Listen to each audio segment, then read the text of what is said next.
rumah itu fondasinya dulu nih, biar ada kedua itu di angkatannya Mbak Anis itu full the way itu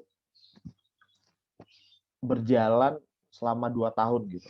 Kenapa 2 tahun? Karena pada saat pertimbangan Munas pertama di Brawijaya itu memang karena masih tahap starting atau memulai itu perlu banyak ibaratnya trial and error gitu terhadap program kerja yang dikombinasikan itu dengan LDF yang sudah tergabung dengan full V.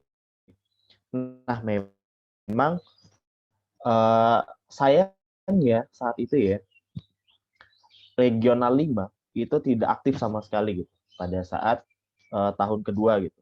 Karena memang ada berbagai kendala sehingga memang tidak aktif gitu. Saya diamanahkan jadi korek sehingga bisa dibilang regional 5 itu baru mulai itu di zamannya saya gitu di periode ketiga kayak gitu. Nah, mungkin sejarah singkat ya kenapa terpilihnya saya gitu. Waktu itu pada saat dari kalau nggak salah 5 universitas ya, ada Brawijaya, ada Universitas Negeri Malang, terus ada Universitas Negeri Jember, terus ada UNESA, ada UNER, sama UNCER lagi satu di Papua, ada 6 gitu. Dan pada saat di Munas Solo memang yang hadir pada saat itu sebagai pemilihan koreknya gitu. Wah ini voting ini, voting ini. Nah pada saat regional 5, jadi saya udah nggak bisa ngapa-ngapain nih. Mau maju kena, mau mundur juga kena gitu. Jadi kayak calon tunggal aja gitu. Yang padahal sebelumnya saya belum tahu nih ADART, terus PJ BPH yang Mbak Anis yang selama 2 tahun itu, terus pemilihan Kornas dan pemilihan korek kayak gitu. Itu singkatnya kayak gitu ya. Nah, ini struktur BPH yang dulu. Jadi karena memang masih tahap starting, jadi BPH ini dipilih bahkan itu adalah dari ketua LDFE gitu. Nah, berhubung memang saya sendiri perwakilan dari Forsiling ya, PWUB, dan Mas Rifai waktu itu jadi ketua umumnya, akhirnya mau tidak mau akhirnya terpilih gitu. Jadi Kornas dan sisanya korek.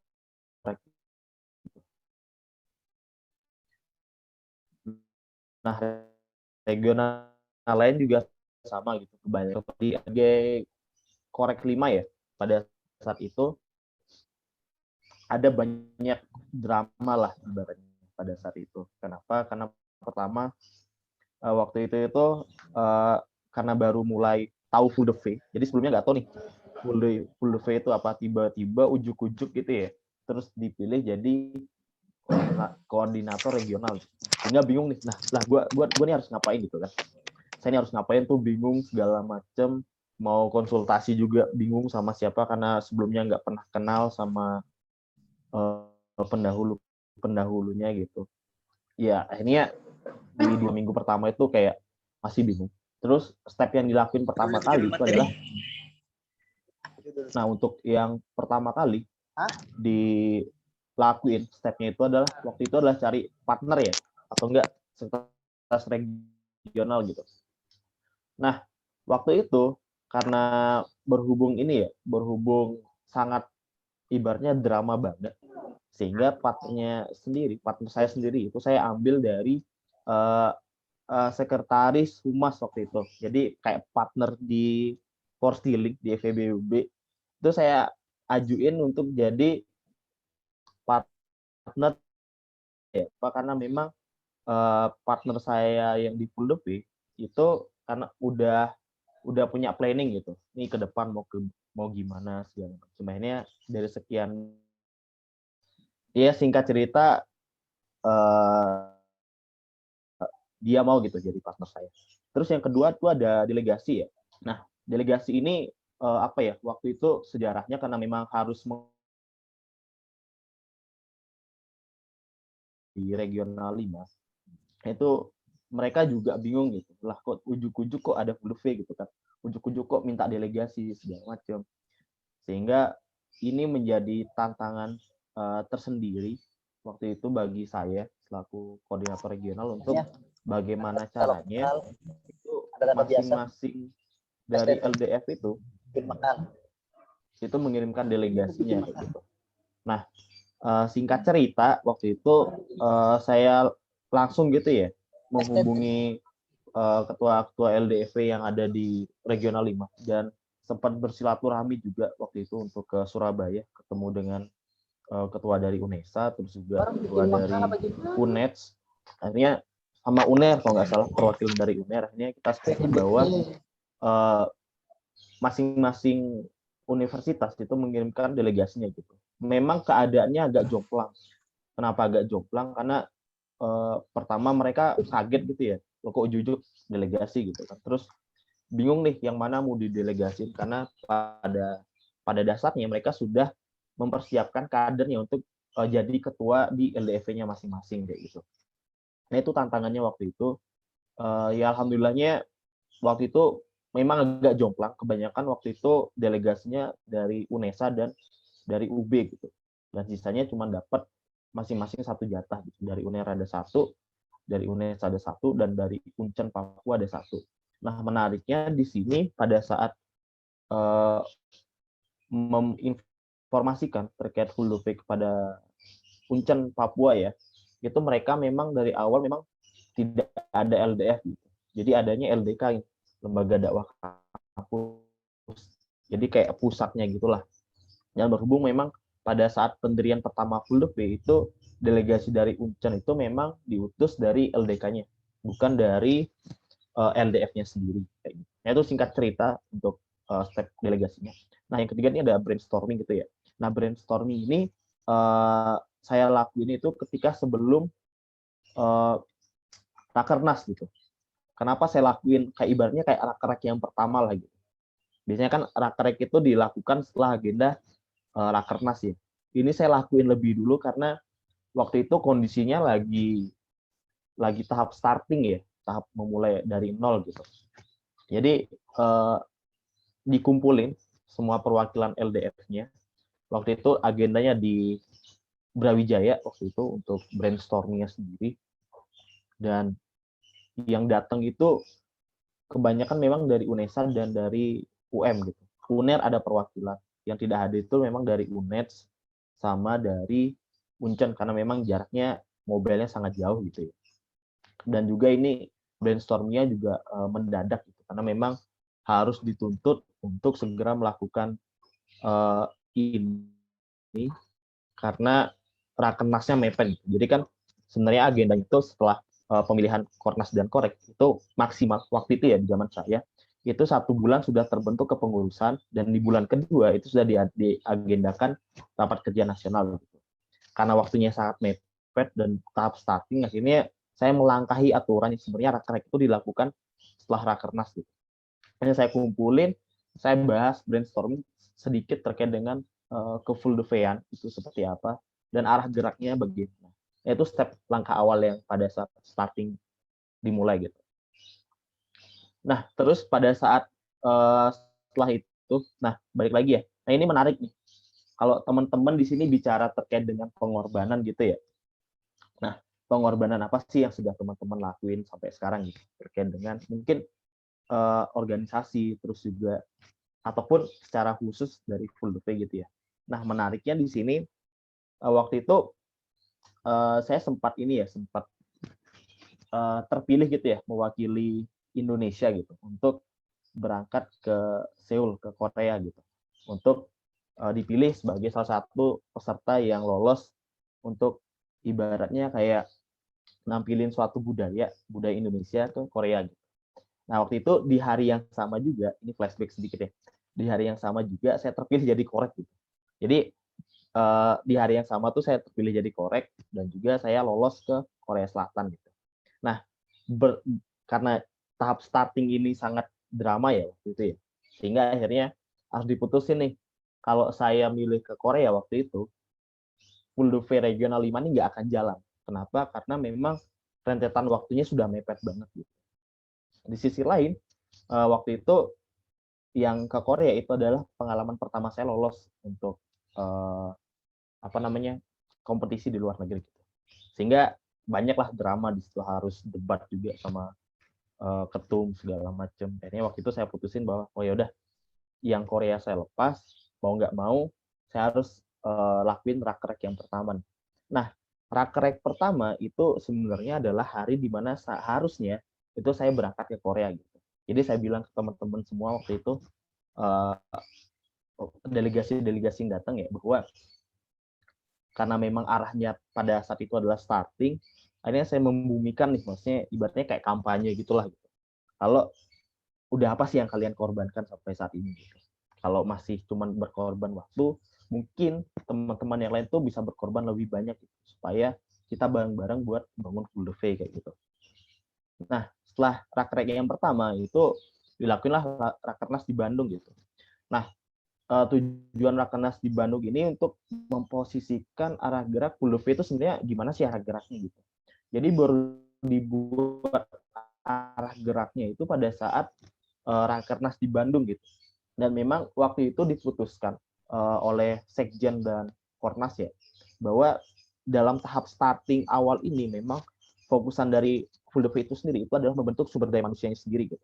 Jadi dibentuk dulu sumber daya manusianya, baru ke tahap selanjutnya. Ini waktu itu nggak salah niru Fose gitu, di mana Fose memang pada saat baru berdiri itu memang mereka fokus di 5 tahun pertama itu ke sumber daya manusianya dulu, bukan terhadap program kerjanya gitu. Jadi Rakernas di Bandung ini menghasilkan suatu kebijakan ya, di mana memang mayoritas hal-hal yang harus diperbaiki di wilayah regional itu adalah sumber daya manusianya dulu, dan juga pengenalan Full Duve-nya lebih dalam.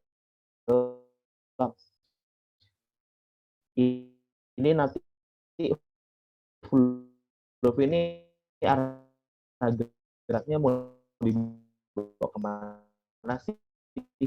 Terus kalau mau cari partner itu kalau nggak salah partner Islam juga yang memang jadi partner kita gitu. Terkhusus untuk aksi kemanusiaan waktu itu. Nah, setelah Rakernas Bandung kan seharusnya ada rakrek kedua ya. Nah, untuk rakrek keduanya itu ada di Surabaya waktu itu, di UNESA, di mana waktu itu kita membahas program kerja modifikasi dari LDF yang sudah ibaratnya pakem gitu, maksudnya yang sudah secara perorganisasian baik dan juga secara program kerja juga baik gitu. Waktu itu memang karena belum ada acuan siapa yang harus di situ, akhirnya saya membawa program kerja ini kayak dimodifikasi dari program kerjanya Forcilling FEBUB, karena waktu itu dinilai bahwa Forcilling FEBUB ini sudah memenuhi kriteria yang pakem gitu, untuk pada akhirnya dibuat program kerjanya dimodifikasi untuk dibawa ke ranah nasional. Nah, seiring berjalannya waktu, sejak saya memimpin Regional 5, mungkin 6 permasalahan ini yang paling krusial, problem-problem yang mungkin saya alami dan teman-teman di angkatan saya, khususnya Regional 5 yang dialami gitu. Itu ada 6, itu ada starting from zero, seperti yang sudah saya bilang tadi, terus juga penyesuaian dengan arah gerak dari pusat gitu ya. Terus juga banyaknya LDF yang belum mau terlibat nih lebih jauh tentang Full Duve itu apa, karena memang kesannya mendadak dan ujuk-ujuk tuh. Nah, ini nanti ada cerita menarik di sini. Terus juga LDK Uncen yang masih belum siap, dan yang terakhir adalah pendanaan. Nah, starting from zero gitu. Nah, waktu itu gimana sih caranya mulai gitu ya? Kan ujuk-ujuk kok tiba-tiba dikasih Full Duve Regional 5 jadi korek. Terus nggak tahu nih harus ngapain. Nah, terus gimana sih waktu itu mulainya? Nah, waktu itu mulainya adalah itu dengan ATM gitu. Maksudnya dimodifikasi dari program kerja yang sudah ada di LDF terutama. Nah, pada saat itu kita di Regional 5 itu masing-masing divisi memang ibaratnya ngasih suatu ide kira-kira program apa yang cocok nih untuk pada akhirnya dibawa ke tingkat regional nih, biar masing-masing LDF itu bisa belajar satu sama lain gitu. Karena pada saat itu yang baru pakem sekali LDF-nya itu cuma dari Brawijaya dan UNER kalau nggak salah. Nah, UNESA itu baru berdiri waktu itu dan masih dibawahi oleh BEM, belum jadi sekret sendiri terus bisa mendanai sendiri, ibaratnya masih di bawah BEM lah gitu, kayak divisinya BEM gitu, ada INSA. Terus juga dari UM juga sebenarnya hampir mirip, cuman waktu itu kendalanya di UM adalah orang-orangnya yang sedikit gitu. Jadi memang waktu itu kendala dari UM adalah kader-kadernya yang memang tidak terlalu banyak. Dia kendalanya adalah mobilitasnya yang ini ya, yang jauh, dan juga memang tidak ada gambaran sama sekali terkait dengan ULP gitu. Nah, jadi cara memulainya saat itu adalah dengan masing-masing divisi itu ada kaderisasi, terus juga ada humas ya, itu terus juga ada keputrian. Nah, itu ngumpulin nih semua ide-idenya apa yang bisa dimodifikasi nih, dijadiin program kerja gitu. Akhirnya pada saat itu sudah dimulai, kita kurasi lagi nih kira-kira yang cocok atau affordable gitu ya. Itu apa dari banget itu, dan juga orang-orangnya. Nah, kenapa waktu itu jadi masalah adalah orang-orangnya? Karena pada saat mulai starting gitu ya, tidak banyak perwakilan dari LDF itu mengirimkan kadernya untuk menjadi bagian dari FULV. Entah itu dari UB, dari UNER, dan universitas lainnya yang memang merasa bahwa FULV ini kok tiba-tiba ujuk-ujuk ada gitu. Sehingga mereka masih sangat menjaga jarak. Kira-kira effort yang mereka dapat itu apa gitu dengan bergabungnya mereka di FULV gitu. Dan akhirnya ya jadi masalah utama waktu itu pada saat mulai starting adalah kita di Regional 5 itu punya SDM yang sangat-sangat sedikit, bisa dibilang yang aktif itu cuman ya belasan lah gitu, dari beberapa puluh yang mengirimkan pasukannya gitu. Dan memang kebanyakan hilang gitu, karena memang tidak merasa bahwa dan terakhir adalah ya tidak punya ide. Terus gimana caranya, waktu itu kan bingung kan pada saat tahap starting itu, apa yang harus saya lakuin, gimana sih caranya biar LDF ini at least tahu. Dan nah, cerita saya itu mengadopsi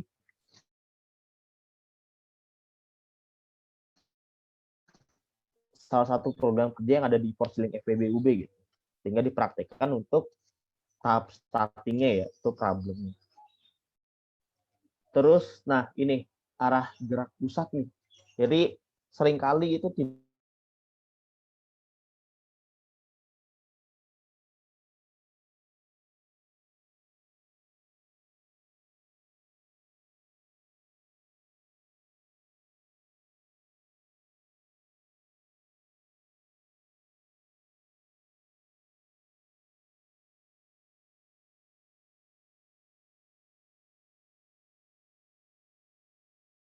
masuk ke arah LDF yang lain gitu. Aksen sama sekali dengan arah gerak pusat. Sehingga yang saya lakukan adalah waktu itu ya pertama ya jelas melakukan kontak secara rutin ya. Itu harus bolak-balik tuh ke Surabaya, Malang, itu udah ya bisa dibilang sering lah gitu untuk ngasih effort lebih lah dengan kalau saya aktif memberikan kontribusi di FULP, seharusnya mereka juga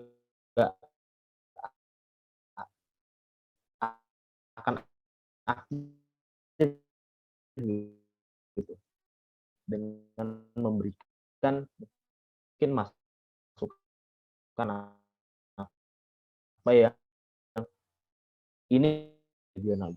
Nah itu problemnya gitu uh, uh, antara pusat dan di reg 5 gitu track.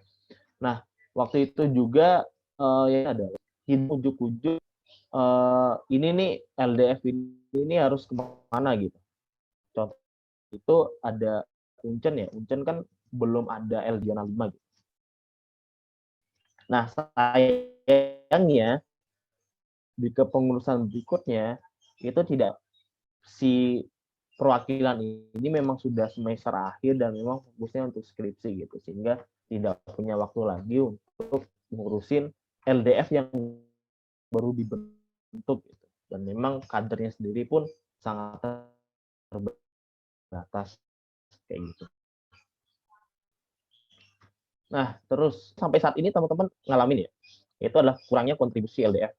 Nah, waktu itu karena memang masih tahap starting, sehingga arah gerak kita kan tidak make sense nih dengan pusat, sehingga arah gerak dari regional 5 itu waktu itu belum jelas nih, kira-kira apa sih yang harus dibenahi lebih dulu gitu. Organisasinya kah, terus LDF-nya kah, atau kader-kadernya gitu. Sehingga memang waktu itu kita fokusnya memang belum ke arah gerak yang diminta oleh pusat, yaitu mengelola sumber daya manusia gitu. Jadi memang waktu itu saya sendiri arah geraknya adalah bagaimana agar LDF ini itu di periode berikutnya itu masih mau bergabung dengan FULDV gitu, dengan effort yang saya berikan dengan teman-teman juga, itu harapannya mulai setelah saya kepemimpinan setelah saya itu bisa maju gerak bareng-bareng sama FULDV gitu, sehingga memang tahap starting ini memang tahap yang krusial karena kalau ini tidak dilakuin gitu ya, itu mungkin dampaknya mungkin banyak dari universitas-universitas yang sudah tergabung di FULDP saat itu yang keluar kayak gitu. Terus yang kedua adalah beban kerja yang menambah. Kenapa saya bilang beban kerja yang menambah? Karena sebenarnya tugas dari korek ya, itu kan menghimpun adanya FULDP gitu. Maksudnya universitas-universitas yang tergabung dalam FULDP kan dihimpun, terus diberikan ibaratnya kayak mungkin masukan segala macam, memperjelas ini LDF ini mungkin kurang satu sisi sehingga bisa kita ngasih solusi seperti apa gitu. Nah waktu itu yang saya lakuin adalah saya terjun langsung ke program kerja yang ada di LDF masing-masing universitas gitu. Contohnya mungkin seperti UM gitu ya. Juga di sisi lain saya juga ke UNESA waktu itu ikut rapat kerjanya UNESA, pengen tahu kira-kira UNESA ini kira-kira program kerjanya ini bisa bersinggungan enggak sih dengan FULDP atau memang sama sekali tidak bersinggungan gitu. Nah, kenapa hal itu penting dilakuin? Karena kalau tidak ada program kerja yang menyinggung teman-teman LDF yang lain itu bisa belajar nih kira-kira program kerja apa yang nantinya itu bisa ditiru gitu di LDF-nya untuk mengembangkan LDF-nya di UNESA ya. Itu anak-anak UNESA itu banyak mengadopsi program-program kerja yang ada di UNER ataupun di UB pada saat itu. Dan juga apa ya? Bukan mencontek sih, kayak meniru kaderisasi yang ada di UB karena memang pada saat baru pakem banget LDF-nya itu cuma UB sama UNER kayak gitu. Nah, terus nah ini yang mungkin teman-teman akan hadapi ya, semoga tidak ya. Yang biasanya ini akan menjadi suatu masalah ketika pada saat tahap starting. Seperti yang sudah saya bilang di awal, pada tahap awal starting itu jomplang ya jumlah BPH-nya dari masing-masing universitas. Dan memang waktu itu kebanyakan dari UNESA dan dari UB gitu. Tidak beramanah dengan baik. Maksudnya gimana? Yang dikirimkan BPH-nya waktu itu adalah orang-orang yang belum siap terhadap berdirinya full day gitu. Maksudnya gimana sih? Jadi orang-orang yang dikirim BPH-nya dari LDF itu adalah orang-orang yang memang bisa dibilang itu di organisasinya itu baru menjabat sebagai staf. Tiba-tiba ujuk-ujuk jadi BPH yang memang mereka belum ngerasa ini pengalaman menjadi mungkin sebagai ketua divisi ataupun jadi kepala divisi segala macam yang memang itu porsinya itu beda dengan staf gitu. Nah, sehingga memang karena beban kerjanya yang meningkat dan juga mungkin saya orangnya terlalu dominan ya. Jadi memang setiap minggu tuh saya push terus kira-kira apa yang bisa dibenahi, apa yang bisa diperbuat oleh BPH gitu. Sehingga pada akhirnya tidak beramanah dengan baik. Sehingga ya udah hilang-hilangan, memilikinya yang kurang. Jadi kebanyakan dari BPH zaman saya itu memang sense of belongnya kurang karena yaitu balik lagi ya tidak berkompeten di bidangnya sehingga merasa bahwa mungkin mereka insecure atau nah ini akan menimbulkan suatu masalah lagi yang dimana ini ketika ini dicontoh oleh BPH lain oleh BPH yang lain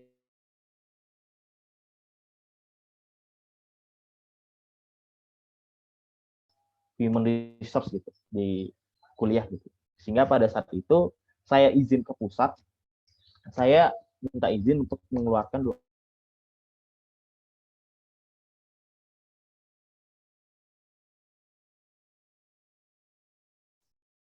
memiliki kredibilitas yang sangat buruk sehingga mau tidak mau saya harus mengambil sikap pada saat itu untuk mengambil alih pekerjaannya gitu. Jadi memang tahap starting itu adalah tahap di mana kita sebagai korek itu ya ataupun khususnya saya itu memang terjun langsung ke divisi-divisinya gitu. Kayak ini saya ngambil alih pekerjaannya gitu. Dan memang harus seperti itu dalam tahap start nyuruh-nyuruh aja itu kayaknya tidak elok karena memang tugasnya korek selain mengkoordinasikan antara LDF satu sama lain juga memang harus tahu nih teknis dari divisinya tuh dilakukannya seperti apa apalagi dalam tahap starting itu memang banyak trial and error-nya gitu harus seperti apa harus ngapain segala macam sehingga ini cocok atau enggak sih ketika diterapkan di full day kayak gitu. Nah terus ini Uncen itu tidak siap. Maksudnya tidak siap itu adalah kan ada space waktu ya 2 tahun ya yang memang itu regional 5 tidak aktif sama sekali diturunkan ke kadernya yang baru dengan sangkatan sama saya itu kadernya sudah mau lulus kayak gitu maksudnya udah semester akhir banget ya itu pun kesannya rada terpaksa karena memang tidak ada lagi kader yang memang ada gitu di Uncen karena memang kader khususnya untuk Fakultas Ekonomi di Untung visi dari kebetulan itu ekonomi gitu kan namanya Mas Muslim gitu dan memang ya tidak siap sama sekali maksudnya tidak siap ini dalam artian memang kita tahu bahwa mobilitasnya jauh banget ya sehingga mungkin dari segi organisasi terus juga pengkaderan itu memang secara LDK pun Uncen belum siap gitu dengan teman-teman yang mungkin yang ada di Jawa gitu. Kenapa saya bilang gitu? Karena memang pada saat itu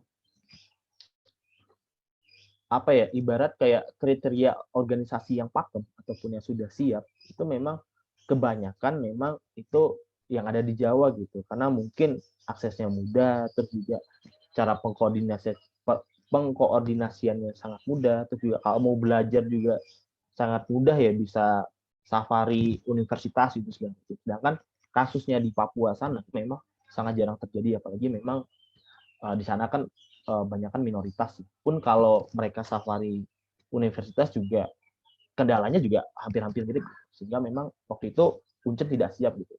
Pertama ya tidak adanya LDF, yang kedua adalah tidak adanya pengkaderan karena memang kadernya sangat-sangat terbatas. Nah, selanjutnya, nah ini pendanaan nih, gue kocek ya.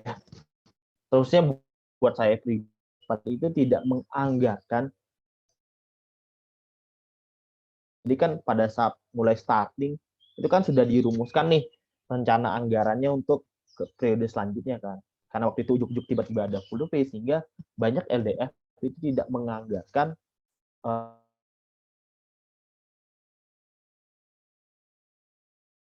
Murek 1, 2, terus juga ada Murek itu mayoritas pakai duit pribadi yang memang itu harus dilakuin ya, mau tidak, walaupun mau iuran juga teman-teman juga punya beban sendiri gitu, karena memang dari segi kondisi ekonomi, terus juga bayar UKT segala macam, sehingga itu mungkin ngebebani teman-teman segala bentuk macam acara, entah itu Murek, Rakrek, entah itu Safari yang berkaitan dengan full day terusnya regional 5 itu pakai duit pribadi saya gitu, karena memang sudah dibilang ke teman-teman kalau memang kondisi teman-teman pada saat itu, apalagi kadernya sangat sedikit, yang memang tidak mumpuni untuk ibaratnya kayak mau inilah berkontribusi untuk nyumbang ataupun ngasih duitnya, walaupun memang ada effort untuk gitu ya, cuman rasanya kayak tidak elok aja, takutnya ini menyinggung teman-teman yang lain yang mungkin masih belum bisa untuk dan bilang ke teman-teman bahwa kalau setiap ada acara, setiap ada apa, ya udah pakai duit ana aja gitu. Walaupun memang ya itu salah satu apa ya risiko yang harus dijalani. Nah setelahnya waktu itu setelah Murek ya perjalanannya pada saat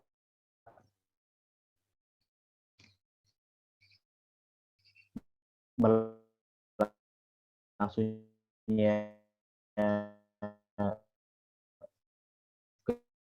kegiatan regional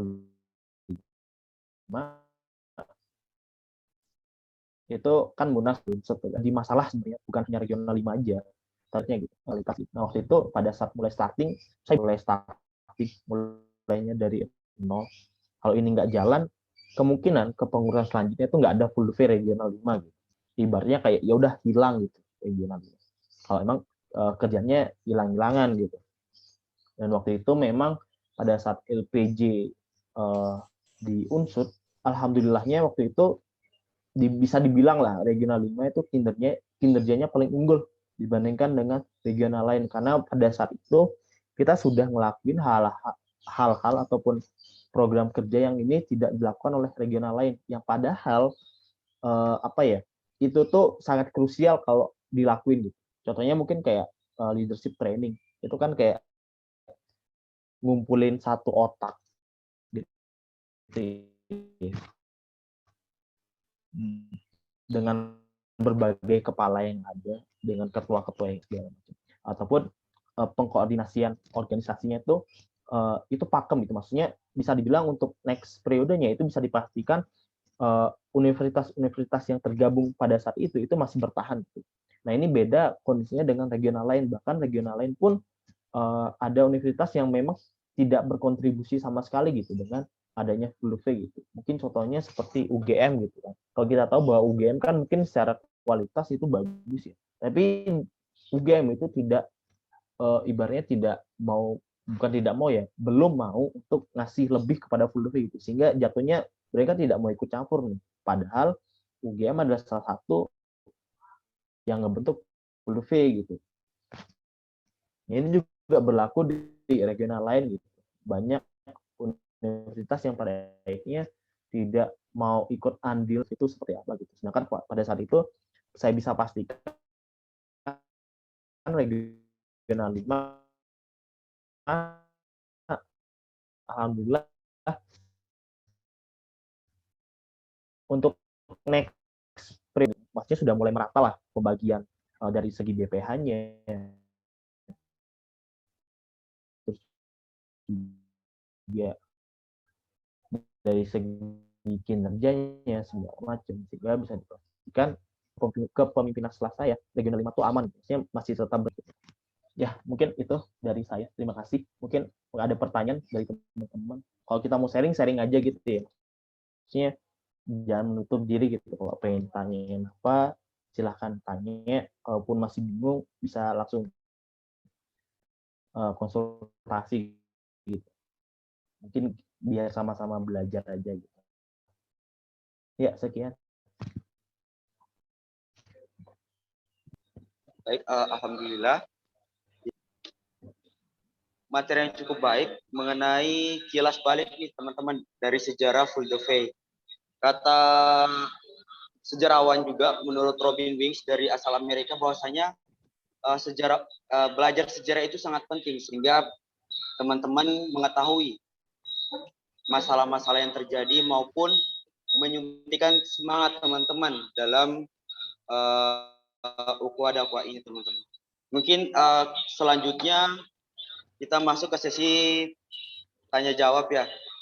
Jadi teman-teman yang ingin bertanya mungkin langsung bisa mengaktifkan voice chat maupun bisa diketik lewat chat.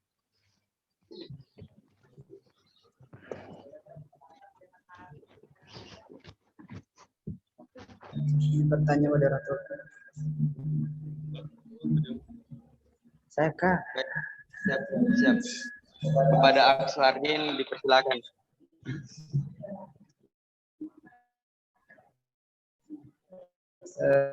Pertanyaan atau membangun organisasi full pay atau regional ini. Oke, motivasi ya. Ya ini menarik ya. Mungkin kilas balik ya. Kalau sebelum Fulldove gitu kan banyak ikut organisasi ya, baik di luar ataupun di internal kampus sendiri. Dan bisa dibilang saya itu adalah orang yang kurang beruntung gitu. Maksudnya kurang beruntung apa? Saya nggak tahu ya. Ini dikasih Allah itu ibarat kayak orang yang saya pimpin itu kebanyakan adalah orang-orang yang memang ibaratnya kurang kompeten lah. Maksudnya belum terasah lah gitunya. Gergajinya tuh belum terasah lah ibaratnya kayak gitu. Dan itu dimulai pada saat awal mula organisasi yang saya ikutin gitu, entah di kampus ataupun di luar gitu. Sehingga waktu itu saya mikir kalau harus memulai dari nol lagi, basicnya saya sudah tahu nih cara meng-create orang-orang yang memang ibaratnya gergajinya belum terasah gitu. Sehingga waktu itu motivasi saya itu muncul ketika salah satu flashback saya itu pada saat muktamar for stealing gitu. Nah sebenarnya waktu itu saya ada di dua pilihan nih teman-teman nih, kalau kita kilas balik ya. Saya waktu itu harus berangkat ke Korea atau mempertahankan Fulldove gitu. Maksudnya gimana sih gitu kan? Ketika saya memilih Korea, regional 5 ini pasti nggak akan ada lagi. Kenapa? Karena pada saat itu bisa dipastikan teman-teman ini tidak lagi berhubungan dengan Fulldove karena ya Fulldove itu nggak jelas gitu. Apalagi harus saya tinggal ke Korea gitu kan selama 10 hari kalau nggak salah. Nah, di sisi lain, ketika saya memilih Fulldove, saya harus mengubur impian saya untuk bisa ke luar negeri gitu. Karena itu adalah perlombaan pertama saya yang memang lolos langsung ke luar negeri dan memang salah satu tujuannya itu adalah visit ke perusahaan Samsung gitu. Itu adalah perusahaan yang induknya gitu, induk perusahaan Samsung gitu. Nah, ini bingung nih. Ini harus bagaimana ya? Bahkan saya pun sempat curhat gitu kan ke sekretaris saya. Enaknya gimana ya? Ini masalahnya perlombaan ini sudah saya perjuangkan selama 8 bulan lamanya ini. Terus tiba-tiba ujuk-ujuk kok saya nggak berangkat gitu kan, jadi kayak masih ada sedikit kesel segala macam, kok Allah kok gini banget ya sama saya gitu loh. Terus akhirnya diingetin, terus lu flashback nih ke muktamar Postilling gitu kan. Waktu itu ada salah satu ustadz gitu ya bilang bahwa amanah ini itu terbagi menjadi dua. Ketika orang menyelesaikan amanahnya dengan baik, walaupun dia terseok-seok gitu ya, itu bisa dipastikan adalah surga baginya. Di sisi lain, ketika seseorang itu diberikan suatu amanah dan amanah itu tidak dijalankan dengan baik, maka tempatnya adalah di neraka gitu. Jadi amanah ini ibarat dua sisi pisau nih. Kalau kita nggak ngerjain gitu ya, maksudnya tidak beramanah dengan baik, ya udah tempat kita tuh di neraka gitu. Sebaliknya, walaupun kita terseok-seok nih menjalani, ataupun ibaratnya udah terluka-luka lah, berdarah-darah gitu. Tapi ketika kita masih mengimani amanah itu, ya maka ya Allah ngasih satu tempat nih. Ketika orang-orang yang beramanah itu ditempatkan di surga gitu. Nah, berangkat dari itu, saya putuskan kalau ya Bismillah, mungkin Allah ngasih ganti yang lebih deh nanti ketika saya melepas Korea, sehingga saya harus memilih untuk memperjuangkan full day ini dari nol. Dan salah satu motivasinya itu ya. Terus yang kedua, waktu itu saya nangis gitu ya. Saya nangis, saya bilang ke ibu saya, Assalamualaikum mah, maaf nggak jadi berangkat ke Korea. Padahal waktu itu apa ya, bisa dibilang sebagian besar uangnya sudah dibayarkan gitu untuk beli tiket pesawat, terus juga untuk nginep di hotel segala macam. Bahkan waktu itu sudah mempersiapkan presentasi gitu ya di Korea University gitu untuk nampilin budaya khas Bali gitu kan, karena saya dari Bali gitu. Saya bilang ke ibu saya, maaf mah, Zaki nggak jadi berangkat karena ada satu hal dan harus ngurus full day, saya bilang gitu. Terus ibu saya dengan sederhana bilang, jawab, tidak ada yang salah dengan jawabanmu. Kalau memang ini sudah kamu putuskan, ya semoga Allah ganti yang lebih baik gitu. Ya intinya ketika apa yang sudah menghampiri kamu sekarang terkait dengan keputusan besar ya, masuk dalam entah itu akademis, perkuliahan, dia anggap itu adalah keputusan terbaik yang mungkin Allah kasih buat kamu, itu kata-kata dari orang tua saya. Terus yang ketiga adalah dari Kornas saya sendiri itu, Mas Rifai gitu. Waktu itu Mas Rifai itu posisinya itu sudah mau lulus kan. Dan ujuk-ujuk tiba-tiba posisinya sama kayak saya nih, ditujuk jadi Kornas gitu. Terus saya inget banget waktu itu Mas Rifai pernah bilang pada saat di Munaslup, Zak, temenin aneh ya Zak, kelarin full V gitu. Terus saya inget kata-kata itu lagi kayak, oh iya, Mas Rifai ini kan salah satu ibarat kayak mentor saya gitu ya, sering ngasih nasihat, sering ngasih apa ya ilmu lah buat saya gitu. Sehingga saya berpikir bahwa wah, ini orang yang saya kagumi aja udah mau berkorban gitu kan. Masa saya yang mungkin satu kosan gitu ya, satu kontrakan, terus sering main juga, udah tahu juga sifatnya Mas Rifa ini seperti apa. Masa ujuk-ujuk cuman karena hal duniawi, saya nggak mau ngejalan bulu gitu. Dan saya berpikir bahwa waktu itu Mas Rifai juga pernah bilang kalau seandainya kita mungkin berkorban salah satunya, termasuk untuk urusan agama, ya mungkin pahala kita tuh jahiliyah gitu, ngalir terus sampai ke bawah-bawah gitu. Kalau kita benar-benar sungguh-sungguh pengen mendakwahkan Islam, dan saya pikir bahwa oh ya udah, mungkin ini bisa menjembatani saya untuk bisa mendapatkan pahala jahiliyah yang mungkin saya rasakan, yang mungkin waktu itu efeknya mungkin tidak instan gitu, tapi mungkin bisa diganti nanti gitu, ataupun bisa menolong saya ketika sudah meninggal gitu ya, dan sudah dihisap misalkan, ya full V ini menjadi saksi gitu bahwa saya pernah memperjuangkan agama yang walaupun impactnya tidak kecil, tapi agama ini tidak hanya untuk masyarakat full V ya, secara khususnya, atau mahasiswa gitu ya, tapi juga ke masyarakat luas yang sendiri gitu, terhadap ya udah mungkin dari keluarga terdekat, teman, ataupun masyarakat. Itu sih motivasi saya dulu ya, untuk padahal mau berjuang dari full day itu bangkit dari nol lah ibaratnya. Mungkin udah puas ataupun masih gimana? Itu based experience, based on experience. Alhamdulillah ya. Bagaimana insya Allah dari Aksuardin bisa paham ya mengenai motivasi dari Kak Zaki. Mungkin selanjutnya dari teman-teman lain nih. Ya, Bismillahirrahmanirrahim. Izin bertanya Pak Moderator. Siapa Pak? Silakan. Oke. Baik, Bismillahirrahmanirrahim. Alhamdulillah wassalatu wassalamu ala Rasulillah. Rabbi shrah li sadri wa yassir li amri wa uqdatan min lisani yafqahu qawli. Bismillahilladzi la yadurru ma ismihi syai'un fil ardi wa la fis samai wa samiul alim. Alhamdulillah. Kepada Allah. Selamat kesempatan sehingga kita masih bisa dipertemukan di room Zoom pada hari ini. Juga terima kasih kami ucapkan kepada Kak Zaki sebagai koordinator. Masuk.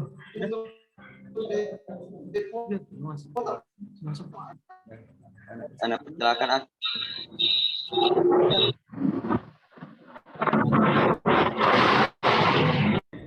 Halo cek, teman-teman kedengaran suaranya? Pak Moderator. Kedengaran. Oke, baik ya Afwan ya, tadi ada trouble jaringannya jadi agak nge-close sendiri. Saya lanjutkan. Sebenarnya kami ucapkan syukuran jazakallahu khair kepada Kak Zaki yang sebagai koordinator regional 5 tahun 2018 yang sudah menyempatkan waktunya untuk bisa berbagi sharing bersama kita di agenda rakernak kita pada hari ini. Sebenarnya perkenalkan Kak, saya Zakir dari dari UNJ ya, dari Asyari khususnya.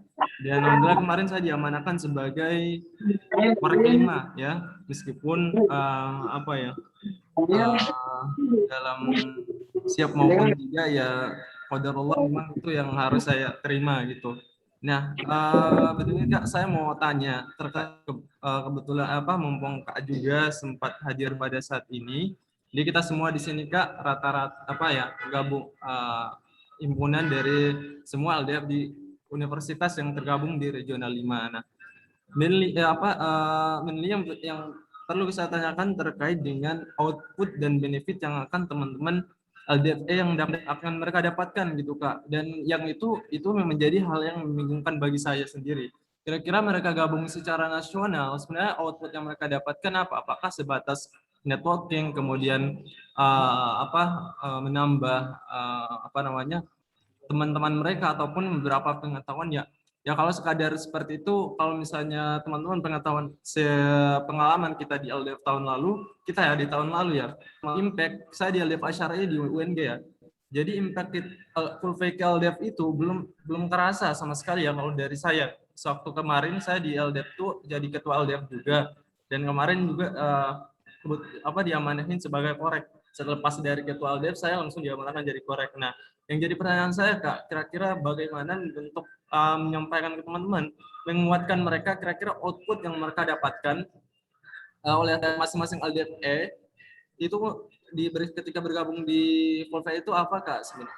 Karena kalau kita lihat teman-teman LDF Asyari kemarin ya mungkin itu risiko yang harus kita terima karena ya kejauhan kita Jawa Timur sama Indonesia Timur kan berjauhan. Nah, memang itu risiko yang harus kita terima ketika teman-teman berangkat untuk Munas ya kalau nggak salah ya teman-teman ya.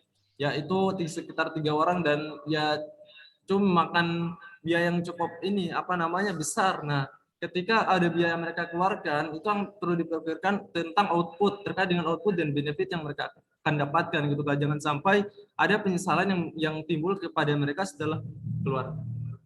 Ya, jangan sampai ada penyesalan yang timbul ketika mereka setelah melaksanakan mengeluarkan biaya sebesar itu tapi nggak ada impact yang mereka dapatkan, seperti itu ya Kak. Jadi seperti itu yang ingin saya sampaikan, kira-kira benefit atau output yang mereka dapatkan di masing-masing LDF itu apa Kak, seperti itu. Kemudian sistem kaderisasi atau sistem pengadiran di Volva itu sendiri Kak, saya mau tanyakan kira-kira dari kepengurusan sebelumnya bagaimana sistem pengadirannya Kak. Soalnya kalau sebelumnya untuk pengadiran di Volva tahun sebelumnya saya rasa ya karena itu belum maksimal Kak. Kalau dari saya itu belum maksimal karena kesiapan untuk kelanjutan selanjutnya itu masih sedangkan pengumpulan data pun ya saya rasa itu akan susah seperti itu. Makanya kalau menurut saya ketika kemarin ketika kesiapan untuk melanjutkan penerus-penerus itu ya saya rasa itu kurang maksimal. Nah, makanya saya perlu tanyakan kira-kira kalau dari pengalaman Kak untuk manajemen sumber dayanya atau sistem pengadirannya sendiri itu kira-kira bagusnya bagaimana atau baiknya bagaimana seperti itu. Itu yang perlu saya dua poin yang perlu saya tanyakan Kak. Dan nantinya kelanjutan FUP itu bisa terlihat jelas gitu Kak. Khususnya kita di regional 5. Mungkin itu dari saya Kak. Syukron jazakallah khair atas kesempatan diberikan. Saya kembalikan pada moderator. Baik Kak, pertanyaan ini dari Kak Zakir, yaitu benarnya output dari FULPE itu apa dan bagaimana sih cara pengkaderan sumber daya manusia dalam mempertahankan SDM dalam FULPE itu sendiri Kak? Mungkin langsung bisa dijawab Kak. Ya, pertanyaannya bagus banget ya dari Zakir gitu ya. Pertama benefit atau output gitu ya. Pertama kita bahas personal dulu ya, baru ke organisasi gitu ya. Secara personal, benefit yang saya dapatkan itu apa sih gitu pada saat memimpin korek. Kalau kita pikir secara angka ya, mungkin saya banyak ruginya gitu. Kenapa saya bilang banyak ruginya? Karena banyak yang saya korbankan gitu. Dan memang itu tidak berdampak apa-apa ataupun ada feedback dari apa yang saya korbankan gitu. Saya habis uang untuk Korea, saya habis uang untuk melaksanakan rakrek, murek segala macam ataupun banyak biaya-biaya yang memang waktu itu saya tanggung sendiri gitu. Harus bolak-balik Surabaya gitu kan. Ketemu satu sama lain, ini ngadain acara saya harus nyumbang lagi segala macam untuk membantu proses pelaksanaan FULPE gitu. Tapi secara feedback mungkin saya nggak dapat gitu. Apa yang saya korbankan dengan apa yang saya dapatkan gitu. Itu kayak ibaratnya kalau secara angka itu tidak jomplang banget lah gitu. Apa sih yang saya dapetin gitu dengan korban seperti ini? Ya mayoritas kebanyakan memang tidak akan berdampak pada saya. Tapi coba kita ubah sudut pandangnya gitu. Sudut pandang itu seperti apa sih yang orang lihat ketika kita berjuang gitu ya. Ketika kita mau untuk padanya berkontribusi lebih, itu adalah kredibilitas kita gitu. Itu ya diri kita sendiri gitu. Jadi orang bisa memandang bahwa kita itu punya sosok kredibilitas atau tidak gitu, secara personal ya. Nah itu yang sebenarnya yang menjadi poin utama ketika ini itu jadi suatu hal yang mungkin nggak akan kita dapatkan secara instan. Tapi di next level selanjutnya, entah itu setelah kita lulus di dunia kerja segala macam, di lingkup pertemanan misalkan, ataupun di lingkup pekerjaan, jadi itu sudah terimprint dalam diri kita sendiri bahwa kita punya kredibilitas yang bisa dipertanggungjawabkan. Nah itu yang mungkin benefit yang itu jangka waktunya panjang, tidak sebentar gitu. Mungkin contoh sederhananya gitu. Kenapa sih teman-teman mau ngundang saya gitu? Apa alasan teman-teman mau ngundang saya? Kan cuma kan bisa saja buruk gitu. Bisa saja mimpinnya jelek gitu kan. Tapi kok teman-teman masih mau ngundang saya sebagai pemateri nih di sesi regional 5 gitu. Jadi kan mungkin nah ketika kita sudah berusaha maksimal, sudah ibaratnya memberikan kontribusi lebih, orang lain diri kita ini itu mungkin bisa berguna gitu bagi orang lain juga gitu. Saya bahkan tidak terpikir bahwa ketika saya sudah menjabat sebagai korek itu mungkin jadi pemateri yang nggak kepikir sama sekali gitu. Jadi contoh sederhananya adalah bahwa yang kita rasakan atau yang saya rasakan gitu ya, benefit jangka panjangnya adalah kredibilitas secara personal gitu. Ini bisa dilihat dari bagaimana orang lain menilai kita gitu, apakah kita berkualitas atau enggak gitu. Nah, itu yang pertama ya untuk secara personal. Terus secara keorganisasian. Nah, ini bahasanya sangat kompleks kalau kita bicara soal keorganisasian ya. Kenapa? Karena setiap pemimpin itu ada masanya. Tidak selamanya ketika kita mengamanahkan pemimpin selanjutnya itu mungkin bisa sebaik kita gitu. Bisa jadi lebih buruk iya, bisa jadi lebih baik iya, tergantung bagaimana pemimpinnya gitu sendiri. Karena pada dasarnya kan pemimpin itu punya isi kepalanya sendiri ya. Tidak bisa kita samakan dengan mungkin pemimpin sebelumnya ataupun pemimpin selanjutnya gitu. Jadi bagaimana tergantung dari segi pemimpinnya gitu. Nah, pada saat zaman saya, benefit yang didapatkan oleh regional, terkhususnya itu yang saya amati itu berdampaknya sangat besar di UNESA waktu itu. Kenapa? Karena UNESA waktu itu dia UNESA itu minta suatu kayak sistem pengkaderisasi ya. Yang ini mungkin bisa dicontoh bagi LDF-nya gitu.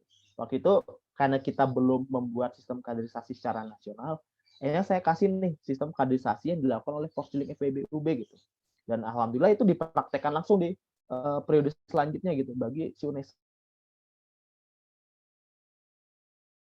Ngomongin benefit ya. Nah, masalahnya adalah dari kepemimpinan selanjutnya nih, apakah sustain untuk menyuarakan bagaimana mungkin LDF yang kurang pakem, maksudnya yang masih dalam tahap bertumbuh gitu ya, itu bisa mendapatkan ibaratnya asupan nutrisi atau gizi yang mungkin baru bagi mereka gitu. Dan ini mungkin tidak akan berdampak sama LDF yang sudah pakem gitu. Contohnya mungkin kayak UB gitu ya. UB kan kalau secara rata-rata itu mungkin salah satu lembaga dakwah yang sudah pakem gitu. Karena umurnya sudah panjang, terus juga dari segi pendanaannya besar, terus dari segi program kerja juga bisa dibilang bagus gitu kan.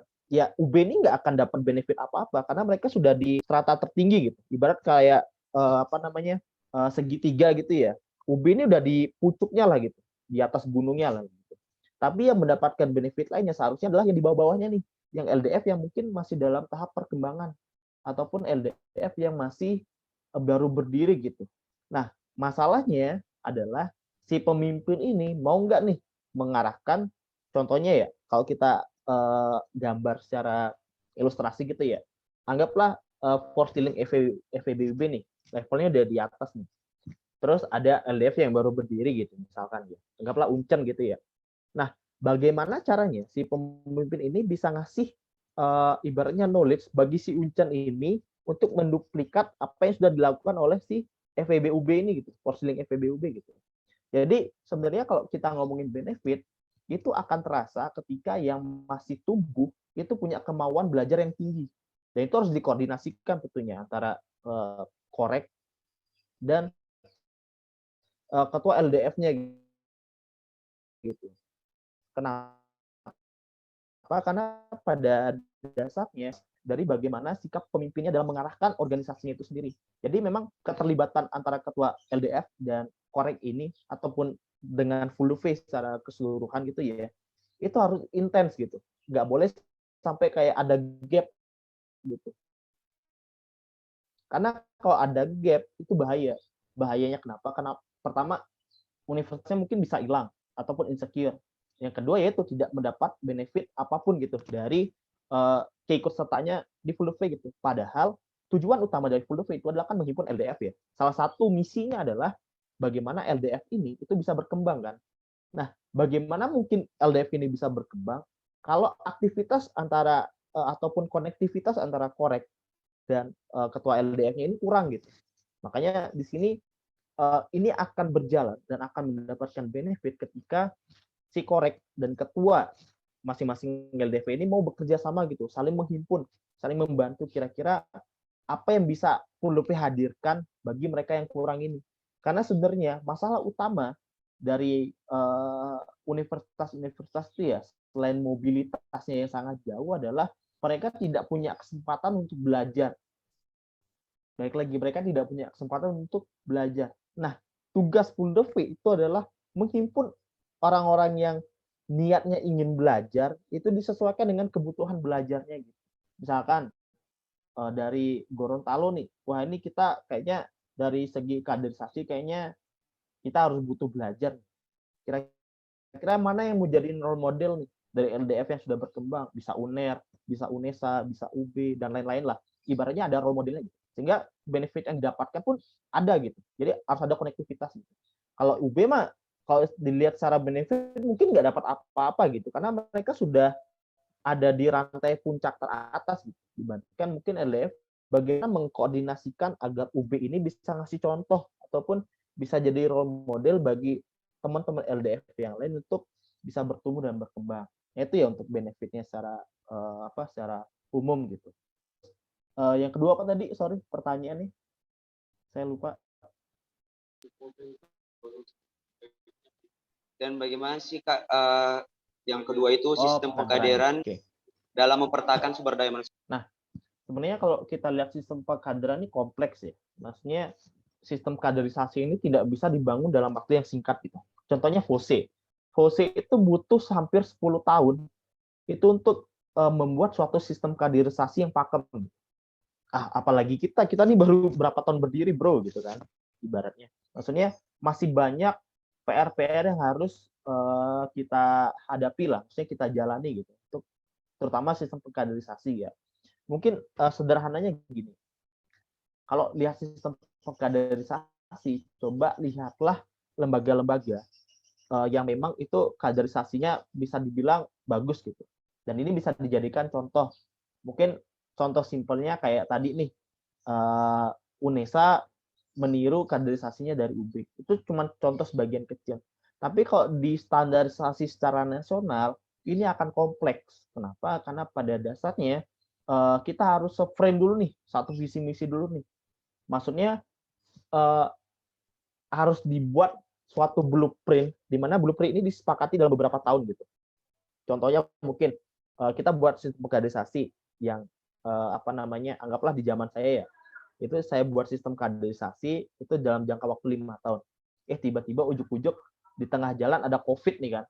Apakah bisa lancar nih sistem kaderisasinya? Mungkin tidak gitu. Tapi apakah bisa dimodifikasi? Iya. Kita bisa adain training online ataupun kayak leadership online segala macam yang memang sesuai dengan keadaan saat ini gitu. Nah, untuk sistem kaderisasi sebenarnya itu sangat kompleks banget. Mungkin yang bisa saya kasih masukan adalah coba himpun, nanti mungkin ini jatuhnya ke BPH pusat ya. Mungkin kan Zaki salah satu ini ya juga ya di BPH pusat gitu. Bisa dikomunikasikan, maksudnya bisa dihimpun kira-kira dari berbagai LDF yang sudah pakem. Jadi dikurasi dulu nih, kira-kira dari LDF apa saja yang bisa kita contoh, kita kurasi, kita padetin lagi sistemnya, itu kira-kira yang mana kita mau jadi role model untuk full V gitu, secara keseluruhan gitu. Mungkin kita bisa ngambil kaderisasinya Salman misalkan dari ITB, ataupun kita bisa niru Salam UI misalkan. Nah, itu berguna untuk kita ibaratnya kayak mencocokkan apakah kulturalisasi dari LDF ini yang dihimpun dari berbagai macam LDF ini itu bisa jadi suatu kesatuan di full V gitu. Jadi kalau ngomongin sistem kaderisasi sekarang itu belum pakem, iya. Belum tersistemasi dengan jelas, iya. Kenapa?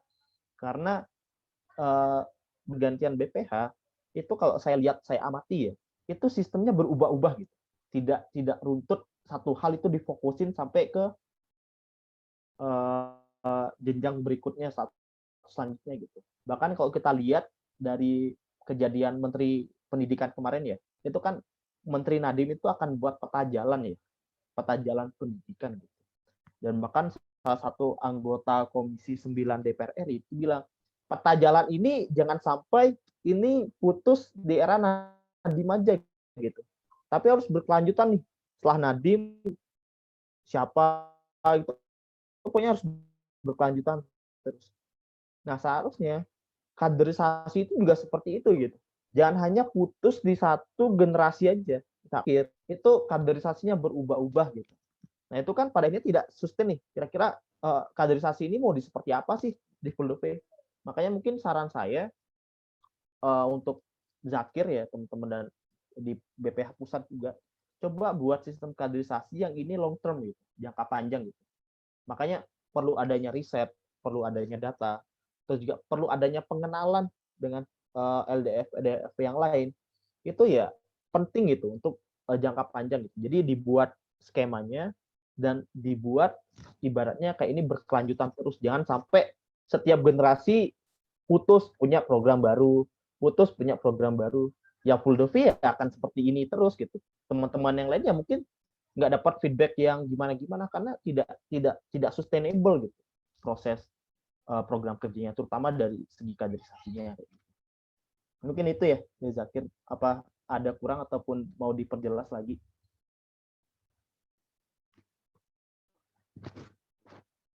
Ya, syukran jazakallah khair Kak Zaki. Insyaallah. Alhamdulillah ya. Berarti Masya Allah Pak Korek, alhamdulillah sudah dijawab ya. Insya Allah bisa paham pada kepengurusan tahun ini, Insya Allah. Mungkin Kak, ini pertanyaan terakhir tadi dari Pak Korek, karena dari bagian kita juga nih udah mau menjelang sholat zuhur, jadi Insya Allah disudahi. Anda juga mengucapkan syukran jazakallah khair kepada Kak Zaki nih bisa menyempatkan waktunya untuk memberikan materi di tengah-tengah kesibukan Kak Zaki sendiri. Jadi sebelum Anda akhiri mungkin dari Kak Zaki ada closing statement untuk sebagai penguat pengurus regional 5 tahun ini Kak. Ya, mungkin singkat aja ya. Kalau kata guru saya di sekolah bisnis ini, yang kebetulan juga salah satu role model saya itu Mas Jaya Setia Budi ya. Beliau tuh bilang, yang terpenting dari sebuah bisnis itu bukan bisnisnya gitu, tapi orangnya gitu. Nah, orangnya ini apa ya? Itu kredibilitasnya gitu.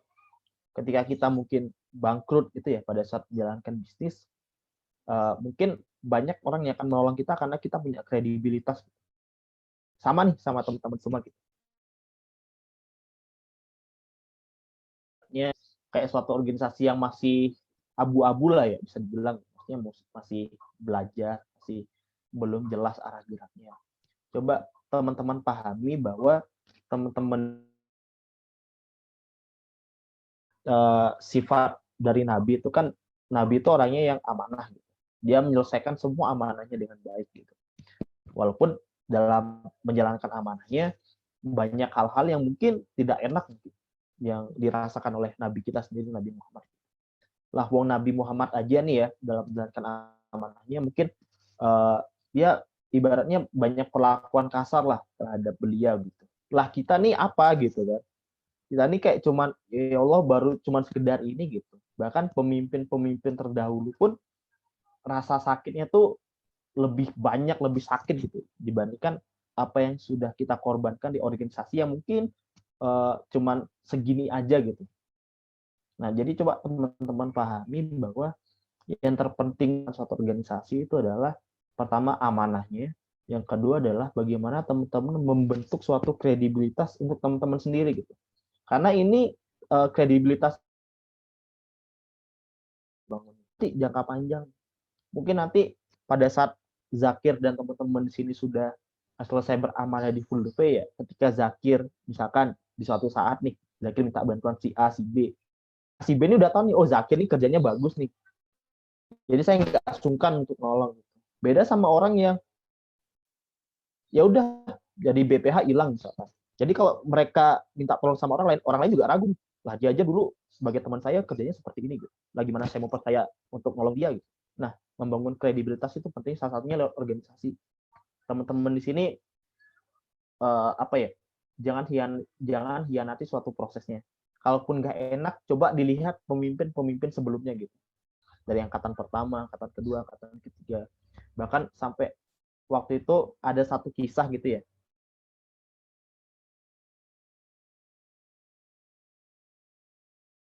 Tapi alumni itu ada yang datang gitu dari Regional 5. Itu ada 2 perempuan gitu. Yang memang jauh-jauh gitu ya, cuma ingin menyampaikan permohonan maaf aja. Bagaimana nih seorang perempuan nih yang sebenarnya mereka pun nggak salah gitu. Yang salah kan seharusnya pemimpinnya kan. Tapi mereka nih datang gitu. Datang ke Munas Solo bilang, saya minta maaf karena tidak bisa menjalankan Regional 5 dengan baik selama kurang lebih 2 tahun tersebut. Sebegitunya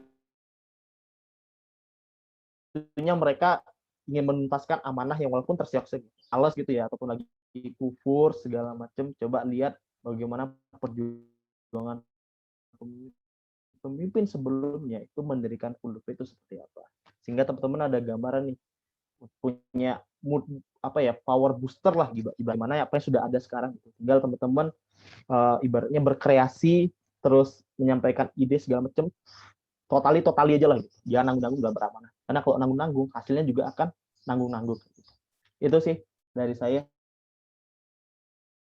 dari teman-teman Regional 5 saat ini sudah memberikan kesempatan untuk sharing bareng ya gitu ya sama saya gitu. Dan mohon maaf kalau misalkan ada kata-kata atau penyampaian yang kurang jelas begitu.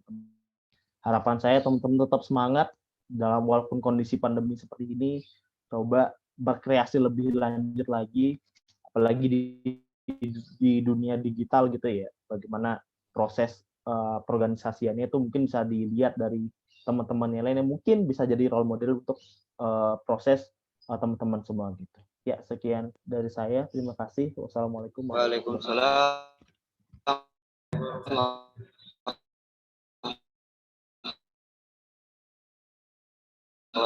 Kak, sesi dokumentasi akan bisa menyalakan kamera gitu.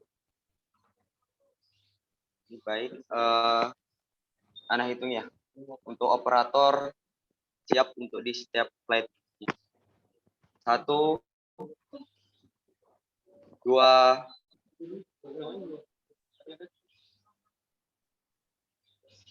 3.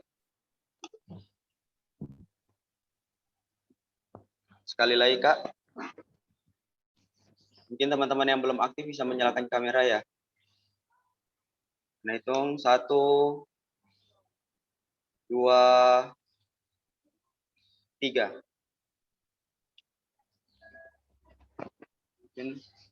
Terima kasih kepada Kak Zaki dan juga teman-teman regional yang telah hadir. Mungkin ada juga closing statement dari Ana mengenai materi yang Anda dapatkan pada pagi hari ini menjelang siang. Jadi dalam organisasi itu jangan tanyakan apa yang kita terima dari organisasi tersebut, tapi bertanyalah pada diri sendiri apa yang teman-teman akan berikan gitu untuk organisasi ini sendiri, sehingganya berjangka panjang untuk kepengurusan selanjutnya. Insya Allah bisa mendapatkan pahala jahiriyah dari Allah Subhanahu Wa Taala. Mungkin